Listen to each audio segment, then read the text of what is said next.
Finding a wasp nest on your boat can turn a relaxing day on the water into a high-stakes safety hazard.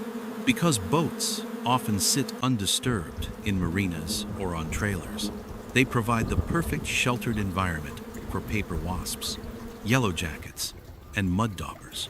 I'll tell you what to do in 10 seconds. Hi, it's Alan, and I sure hope you're enjoying our latest video. If you are, please give us a thumbs up and subscribe. We really need your support, and it doesn't cost you anything. The primary danger isn't just the sting, it's the operational hazard. If a wasp emerges while you are navigating at high speed or docking, the natural reflex to swat can lead to a loss of control, collisions, or passengers falling overboard. Furthermore, boats are confined spaces. Unlike on land, you can't easily run away. This is particularly life-threatening for those with allergies, as medical help may be miles across open water. Finally, wasps cause mechanical damage. Mud daubers love to build clay nests inside engine intakes and cooling vents, which can cause overheating or engine failure at critical moments. This calls for a tactical removal.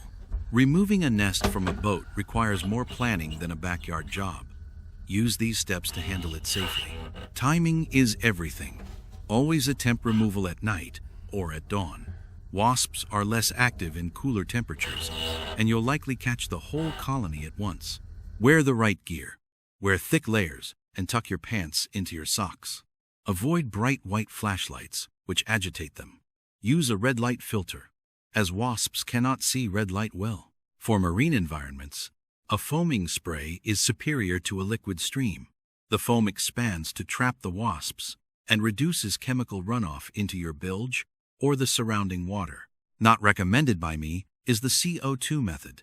For sensitive areas, like engine compartments where you want to avoid oily pesticides, a CO2 fire extinguisher can be used. The blast of cold gas freezes the wasps instantly, allowing you to scrape the nest into a bucket. Many sprays are toxic to aquatic life. If your boat is in the water, use a drop cloth to catch drips and debris.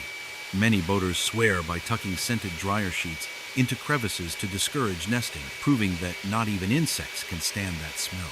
And finally, the fake nest myth. Don't rely on decoy nests. They rarely trick territorial wasps into staying away. Regular inspections. During peak summer, check your boat every few days. It is much easier to knock down a marble-sized starter nest than a fully formed colony. Have you had wasps on your boat? What did you do? Tell us in the comments below, and don't forget to give us a thumbs up and subscribe. Fair winds, my friends. Fair winds.